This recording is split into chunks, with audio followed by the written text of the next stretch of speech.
Bom, em primeiro lugar, bom dia! Eu sabia.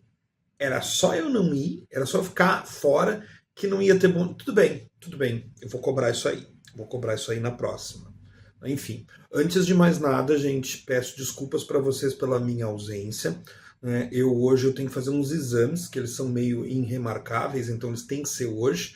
E, enfim, para que a gente não fique sem aula, para que a gente não desadiante a nossa matéria, então eu vou gravar essa aula para vocês. Antes de mais nada, eu queria agradecer ao meu colega, minha colega, que está aí com vocês, tomando conta de vocês. Se comportem, tá? Se comportem para que, enfim, a gente não incomode quem está fazendo favor para a gente, tá bom?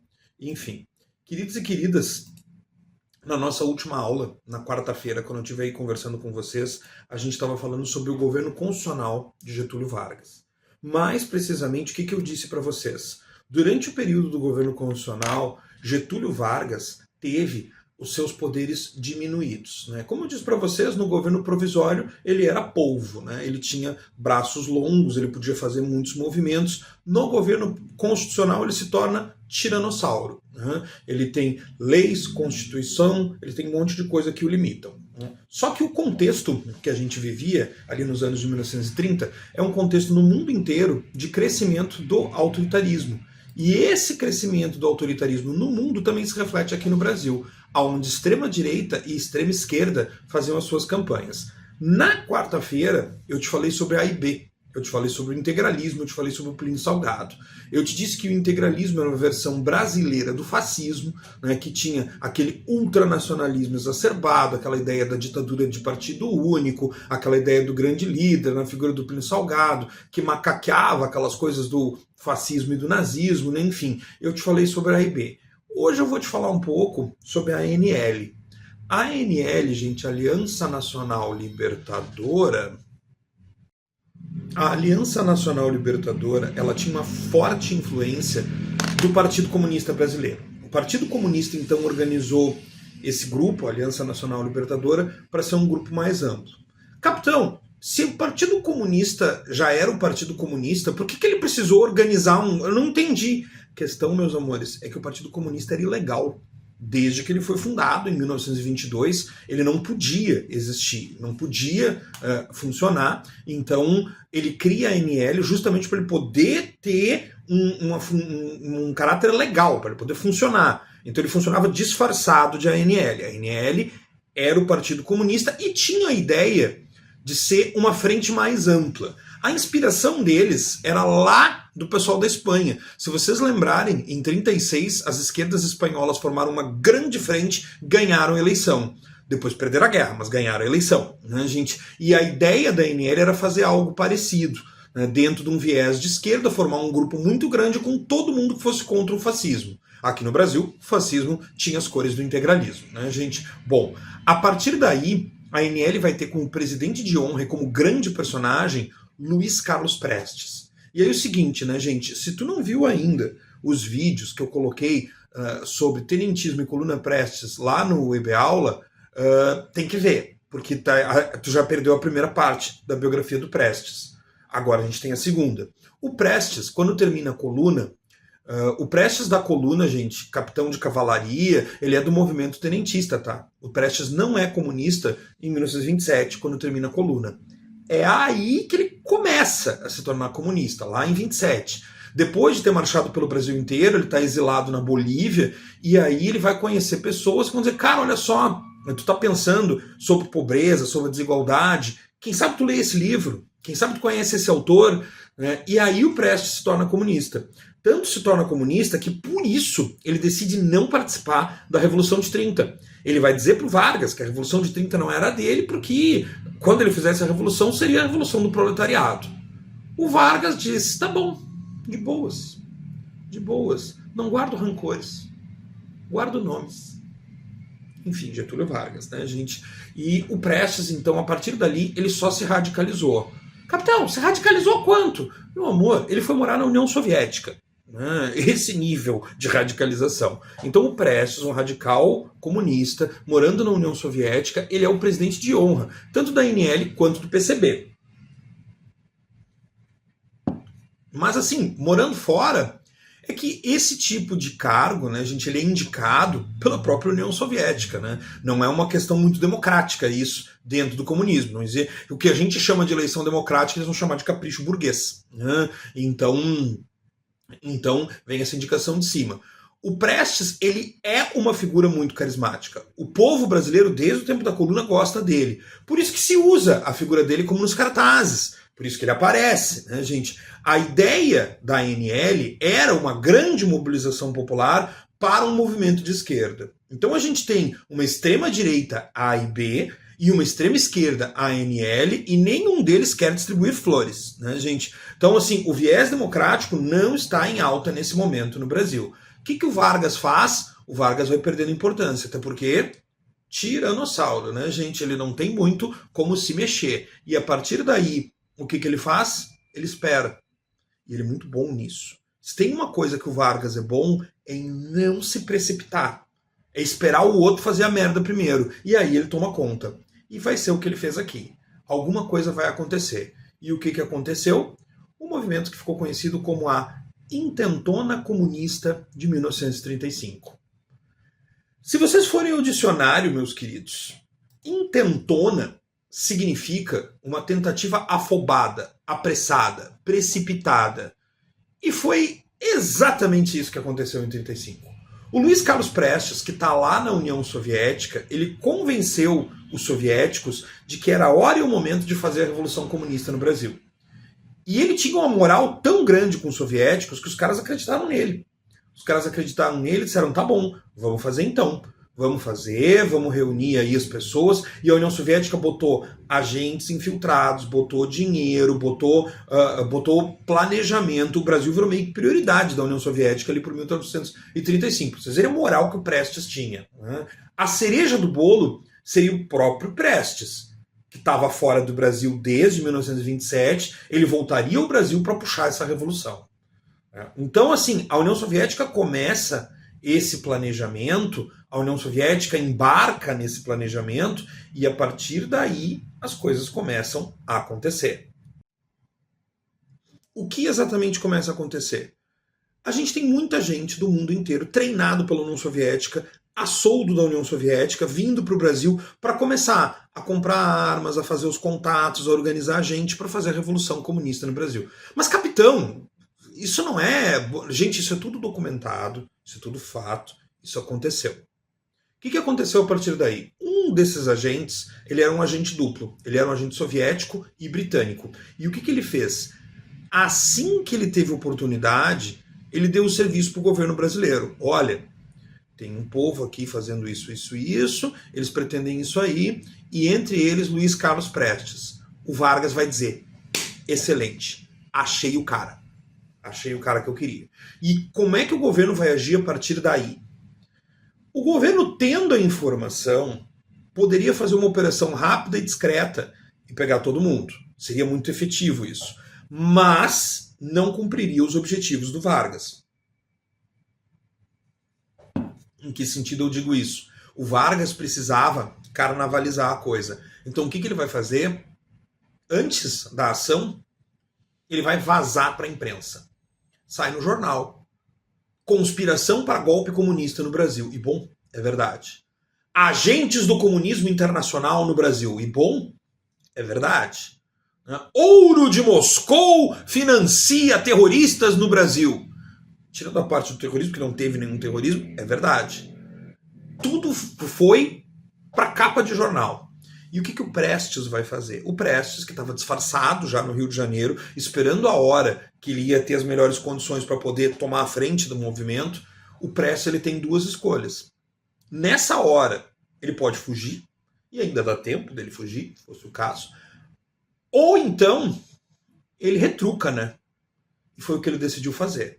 Ele publica o manifesto e põe à frente a ideia de que começou a Revolução Comunista no Brasil. O Prestes tem a ideia que o Brasil inteiro vai ir atrás dele, mas principalmente ele tem a ideia que os quartéis do Brasil inteiro vão ir atrás dele, que ele tinha uma influência muito grande no meio militar.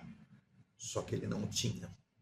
Porque 1935 não é 1925. A gente está falando de um outro momento histórico.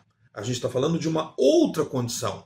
O tempo passou. Os militares, nesse momento, eles estão muito próximos do Vargas. O Vargas fez uma aproximação muito boa com eles. Então, os militares não vão com o Prestes. Aquilo que o Prestes achava que iam ser revoltas em todos os quartéis do Brasil, aconteceu em alguns quartéis do Rio de Janeiro. No Rio de Janeiro teve lá uma importância média, vamos dizer assim.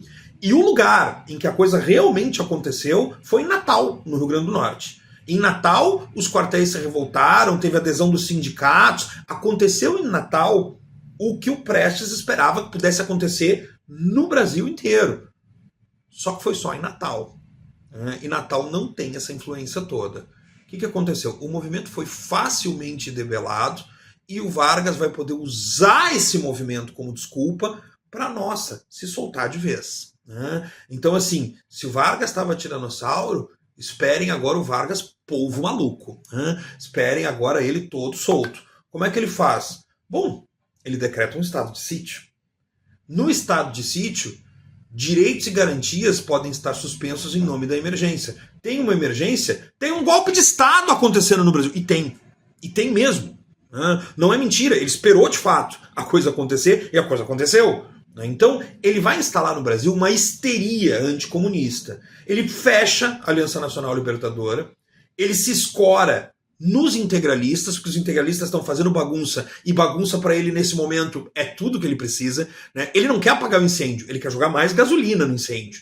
E ele, a partir do momento em que ele começa desenfreadamente a prender, a torturar, e vai fazer isso sem mandato, vai fazer isso sem julgamentos, perguntem para o Graciliano Ramos, Enfim, a partir do momento em que ele faz isso, bom, ele começa a criar essa histeria anticomunista. Mas, capitão, ele não tinha razão. Não tem uma ameaça comunista no Brasil? Cara, olha só. Eu estou te dizendo que existiu uma intentona comunista, uma tentativa de golpe comunista financiada por Moscou. Isso é verdade. Mas pensa comigo. Se existisse essa influência comunista tão forte no Brasil, será que essa tentativa do Prestes não tinha sido mais bem sucedida? Justamente, gente, ele não tem o apoio que ele achava que tinha.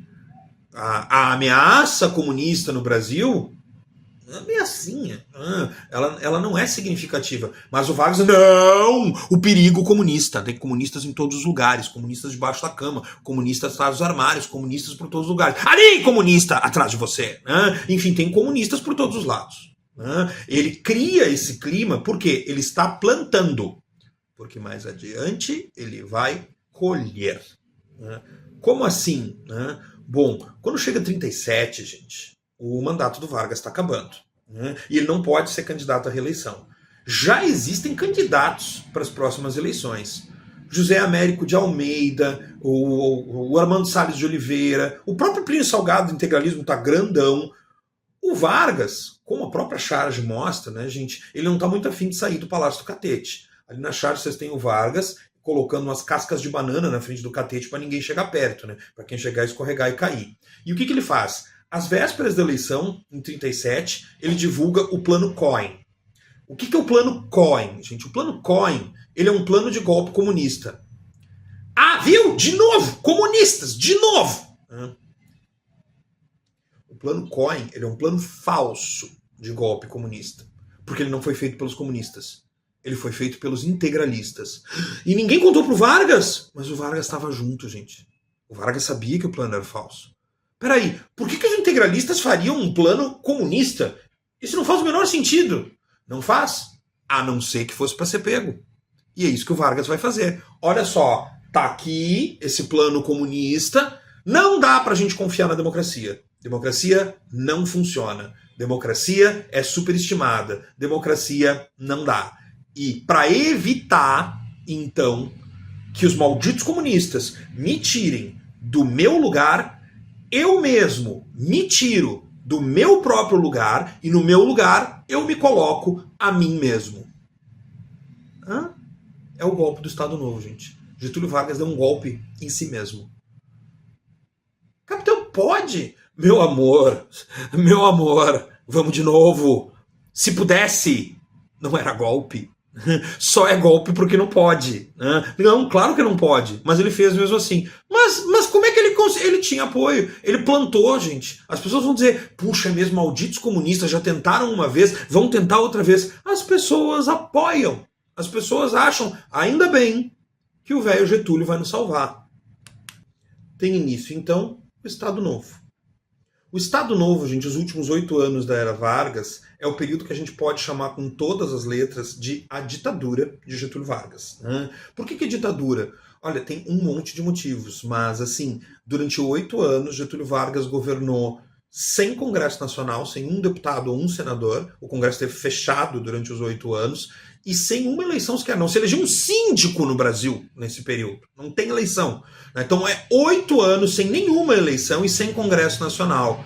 Caraca, capitão, como é que isso foi possível? Pois a gente tem um monte de explicações para isso. Esse é um período, em termos mundiais, de exceções, né, gente? Esse é o período da Segunda Guerra Mundial. Né? Então, esse é um período que dificilmente a gente teve muitas questões nesse sentido. Mas não é só isso, gente. O governo Vargas se sustenta, como muitos governos ditatoriais, em cima da repressão. Né? E que sentido de repressão? Todos que a gente conseguia imaginar. A Constituição de 34, aquela que era democrática e representativa, ela foi abolida. Né? Aquela Constituição foi tirada fora, aquela Constituição não vale mais. E a partir daí a gente tem uma nova Constituição, a polaca. A Constituição de 37, a polaca, ela é inspirada na Constituição fascista da Polônia. Né? E a Constituição fascista da Polônia, ela é hipercentralizadora, então a gente tem uma hipertrofia do poder executivo.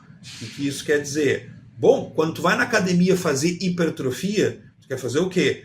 Ficar grande, ficar forte, ficar monstro. Né? Então é exatamente isso. O que o Getúlio Vargas quer é um executivo grande, forte, monstro. Né? E é isso que ele vai ter. A Constituição de 37, inclusive, dava para o Poder Executivo as atribuições do Legislativo quando o Congresso não estivesse funcionando. E durante todo o tempo em que ela teve valendo, o Congresso não estava funcionando. O Congresso estava fechado o tempo inteiro. Então você tem um hiperpoder executivo. Você tem o fechamento de todos os partidos políticos. O Vargas, então, ele fecha todos os partidos políticos, que é para evitar que tenha oposição. E essa é uma das questões que caracteriza uma ditadura, né, gente? É você tirar completamente a possibilidade de ação da oposição. Isso é caracteriza uma ditadura. Se não tem partido, você vai fazer oposição onde? Pois então, né, gente? Quando ele fecha todos os partidos, ele dá um rapapé, inclusive, nos integralistas, né? Os integralistas adoraram quando ele deu o golpe do Estado Novo, porque achavam que era junto com eles. Aí, na hora que fecha todos os partidos, eles ficam... Enfim, não foi. Né? Enfim, inclusive, tem gente que brinca, né? Getúlio Vargas ele era muito democrático. No período do Estado Novo, ele prendia, torturava e matava comunistas e prendia, torturava e matava integralistas. Bem democrático. Né? Enfim, quem fica ao encargo dessas prisões políticas é a polícia política. A polícia política, gente, ela é responsável por todas essas perseguições, ela é responsável por todas essas questões, ela é responsável por todas essa parte onde a gente prende sem mandato, entra na casa sem perguntar, prende sem dizer quando vai soltar, enfim. A polícia política é quem comete essas barbaridades autoritárias. Né? O DIP, o Departamento de Imprensa e Propaganda, ele tem um papel fundamental dentro do Estado Novo, dentro dessa fase do governo Vargas.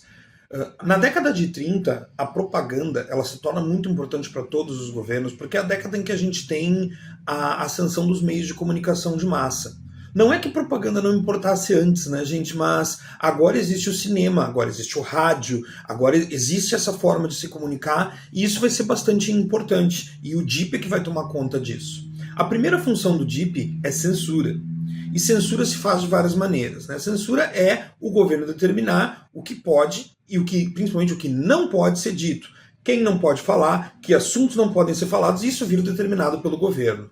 Não, mas o governo pode fazer isso? Um governo que se diz democrático, não pode. Né? E ele vai ter mecanismo para controlá-lo nesse sentido. Não estamos falando de um governo democrático, a gente está falando de um governo ditatorial. O Estado Novo é uma ditadura. Numa ditadura pode, e em geral existe, censura. né? E é o que acontece, controlado pelo DIP. Tão importante quanto a censura é a outra função que o DIP exerce, a função de propaganda. O DIP ele vai ser o Ministério de Propaganda do Vargas e ele vai ser responsável por fixar não só a imagem do presidente, mas também os valores que o presidente gosta de vender. E para isso ele vai usar esses meios de comunicação que são uma grande novidade. A gente então, o Vargas lida com o rádio. E o rádio, gente, ele é, como dizem, um game changer no Brasil. Ele muda tudo. Por que ele muda tudo?